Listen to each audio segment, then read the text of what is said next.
2027 বিশ্বকাপে সরাসরি খেলার যোগ্যতা অর্জনে শঙ্কার মুখে বাংলাদেশ ক্রিকেট দল। জাকির শান্তরা সর্বশেষ 11 ম্যাচের মধ্যে মাথা উঁচু করে মাঠ ছাড়তে পেরেছে মাত্র একবার। বাংলাদেশ ক্রিকেট দলের প্রিয় ফরম্যাট ওয়ানডে হলেও বিশ্ব র্যাঙ্কিংয়ে নেমে এসেছে 10 নম্বরে।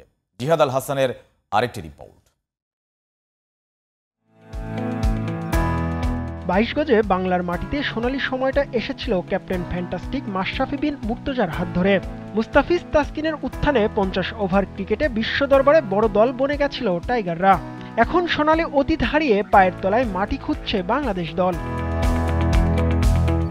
2015 ওয়ানডে বিশ্বকাপের কোয়ার্টার ফাইনালে খেলেছিল টাইগাররা।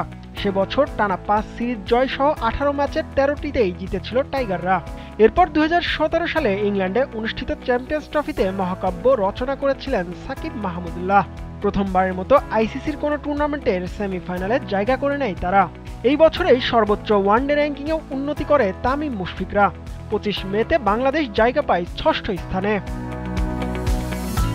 2019 সালের বিশ্বকাপে সাকিব আল হাসান একা হাতে টেনেছেন লাল সবুজের পতাকা। পরের আসর ভারত বিশ্বকাপেও বাংলাদেশকে জায়গা পাওয়া নিয়ে ক্যালকুলেটর নিয়ে বসতে হয়নি, বরং টাইগাররা পাশের দেশে গিয়েছে সম্ভাবনাময় দল হিসেবে। তবে আসরে ভরাডুবি হলেও চ্যাম্পিয়ন্স ট্রফির টিকিট নিয়ে ঠিকই ফিরেছে সাকিবের দল। যে ফরম্যাটে বাংলাদেশ স্বপ্ন দেখছিল একদিন বিশ্ব চ্যাম্পিয়ন হবে, এখন সেই স্বপ্নই যেন ফিকে। চ্যাম্পিয়নতে দূরের চিন্তা সরাসরি মূল পর্বে জায়গা পেতে হিমশিম খেতে হচ্ছে। সর্বশেষ 11 ওয়ানডের 10টিতেই হার বাংলাদেশের। টানা 4টি সিরিজ হারল শান্ত মিরাজরা। সেই সঙ্গে আফগানদের কাছে হ্যাটট্রিক ওয়ানডে সিরিজ হারের লজ্জা। বিশ্বকাপ খেলতে হলে 2027 সালের 31 মার্চের মধ্যে র্যাঙ্কিংয়ে শীর্ষ 9 থাকতে হবে বাংলাদেশকে, যা টিম টাইগারের জন্য এখন বড় একটি চ্যালেঞ্জ।